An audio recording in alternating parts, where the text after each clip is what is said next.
The question is find the equation of the plane through the points 2, 1, -1 and -1, 3, 4 and perpendicular to the plane x minus 2y plus 4z is equal to 10. Right तो हमें एक plane की equation बतानी है जो इन 2 point से पास करता है और एक प्लेन दे रखा है, उस प्लेन की ये परपेंडिकुलर है.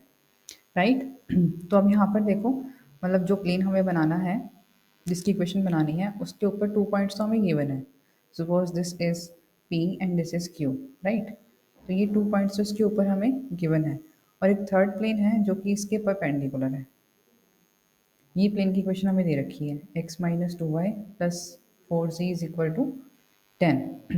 राइट तो फर्स्ट ऑफ ऑल अगर हमें एक पासिंग पॉइंट गिवन हो प्लेन का, तो उससे हम इक्वेशन कैसे बना सकते हैं.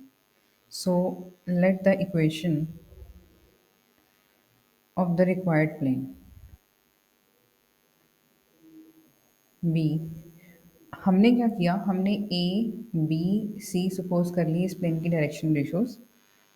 सो a x minus of 2 plus b y minus of 1, मैं फर्स्ट पॉइंट से बना रही हूँ, plus c z plus 1 is equals to 0. ये हमारी जो स्टैंडर्ड फॉर्म बनती है एक पॉइंट से पास करने वाला जो प्लेन है, जब पॉइंट गिवन हो ए बी सी उसके डायरेक्शन रेशियोज हैं. बेसिकली मुझे यहाँ पर ना अब ए बी सी की वैल्यू फाइंड करनी है, जो भी इन्फॉर्मेशन हमें गिवन है उसकी हेल्प से. ए बी सी की वैल्यू फाइंड करके इसी इक्वेशन में पुट करेंगे और हमारे पास रिक्वायर्ड इक्वेशन आ जाएगी. राइट तो अब बेसिकली हमारे पास ये है इक्वेशन हमारे रिक्वायर्ड प्लेन की. अब पहली बात क्या है, ये प्लेन जो है -1, 3, 4 से भी पास करता है, तो इट मीन्स ये -1, 3, 4 इस प्लेन की इक्वेशन को सेटिस्फाई करेगा. Since 1 passes through -1, 3, 4. So therefore यहाँ पुट करेंगे x की जगह पर -1, y की जगह पर 3 आ जाएगा और z की जगह पर 4 आ जाएगा, is equals to 0. Means minus of 3a plus 2b plus 5c is equals to 0. ये बन गई हमारी ए बी सी में पहली इक्वेशन. राइट अभी हमें एक चीज़ क्या गिवन है कि ये प्लेन जो है परपेंडिकुलर है x minus 2y plus 4z is equal to 10 के. तो अब कैसे कर सकते हैं, यानी कि इसके ऊपर जो हमारा वेक्टर n होगा जो इसके परपेंडिकुलर होता है, इसका नॉर्मल वेक्टर, और इसका जो नॉर्मल वेक्टर है वो भी परपेंडिकुलर होंगे फिर. राइट इसकी direction ratio a B c है हमारे पास, और इस प्लेन की डायरेक्शन रेशो क्या है 1, -2 एंड 4.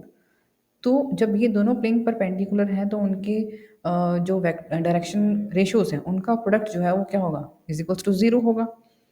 तो वहाँ से हम अब दूसरी इक्वेशन बनाएंगे. Also 1 is perpendicular to the plane x minus 2y plus 4z is equal to 10. So इसकी डायरेक्शन रेशियो ए बी और सी, और इसकी डायरेक्शन रेशियो 1, -2 एंड 4, इनका product is equals to 0. So a -2 into b 4 into c is equals to 0 होगा. तो अब मेरे पास A B C की बेसिकली दो इक्वेशंस आ चुकी हैं, मुझे इन दोनों को सॉल्व करके ए बी सी की वैल्यू फाइंड करनी है. अब इक्वेशंस दो हैं, वेरिएबल 3 हैं, तो हमें क्रॉस मल्टीप्लिकेशन मेथड जो है वो यूज़ करना होगा. सो solving 2 and 3, cross multiplication method में देखो क्या होगा, आपके पास ऊपर ए बी सी आ जाएंगे. कोफिशेंट्स आपको पहले गेस करने होते हैं, b1 b2 यानी कि 2 -2, फिर c1 c2 5 4, फिर a1 a2 यानी कि -3 1 एंड b1 b2 2 -2. राइट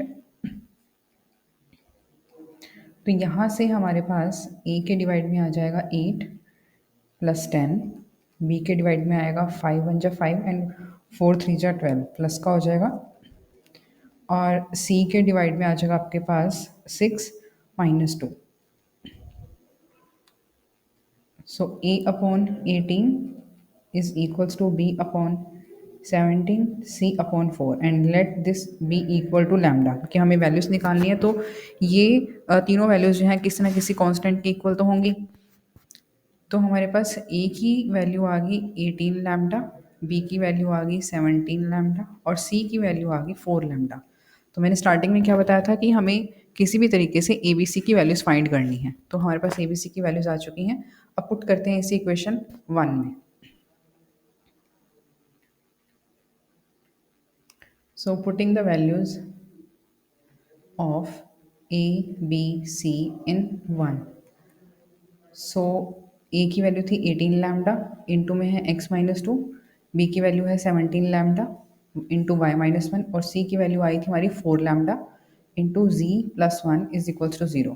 तो देखो लैम्डा तीनों में से कॉमन आकर के राइट साइड पे जाके 0 हो ही जाएगा, तो बाकी रिमेनिंग जो है आप मल्टीप्लाई कर लो. 18x 18 to 36, 17y minus 17, 4z plus 4 is equals to 0. तो इक्वेशन आ जाएगी हमारी 18x plus 17y plus 4z. यहाँ से 36 माइनस ऑफ 17 और प्लस ऑफ 4, ये कैलकुलेट करके आएगा हमारे पास 49 माइनस का और इज इक्वल्स टू 0. तो ये हमारे पास रिक्वायर्ड इक्वेशन है प्लेन की. Thank you.